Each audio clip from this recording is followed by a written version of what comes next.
Je me réjouis d'abord que nous ayons un grand leader, Sa Majesté Mohammed VI, que Dieu l'assiste, un visionnaire dont l'action est multidimensionnelle, qu'elle soit politique, diplomatique, culturelle, spirituelle.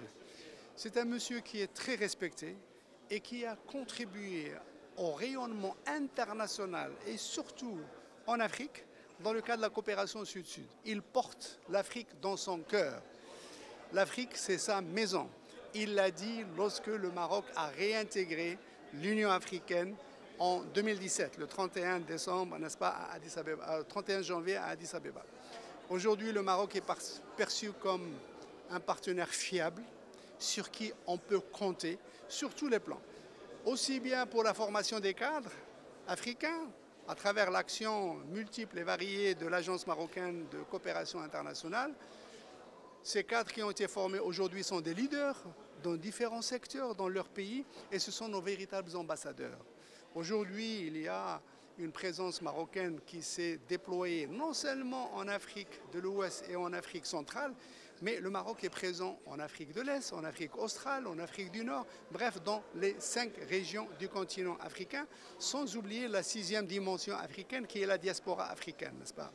La politique migratoire initiée par Sa Majesté aussi fait des jaloux, n'est-ce pas? Parce que au lieu d'expulser ces gens, n'est-ce pas, malheureux, n'est-ce pas, mais c'est quelque chose que la Tunisie, que l'Algérie font, etc., c'est quelque chose d'abominable. C'est mal perçu sur le continent africain, alors que ici, nous régularisons la situation administrative et ces citoyens ont les mêmes droits que les citoyens marocains. Leurs enfants sont inscrits aux écoles, ils ont accès à la santé, ils ont accès au marché du travail, tout comme les citoyens marocains, sans distinction aucune. Alors aujourd'hui, nous sommes à Rabat, dans le cadre de la 3e édition organisée par Maroc Diplomatique, dédiée au Sahara et surtout à l'initiative royale sur l'Atlantique.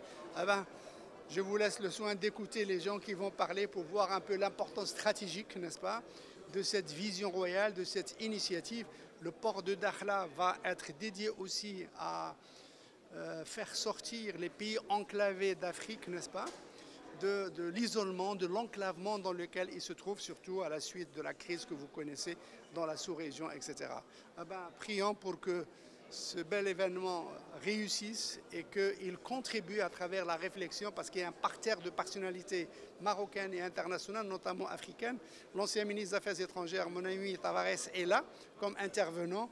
On a fait beaucoup, n'est-ce pas, pour renforcer les relations bilatérales entre le Maroc et le Cap-Vert.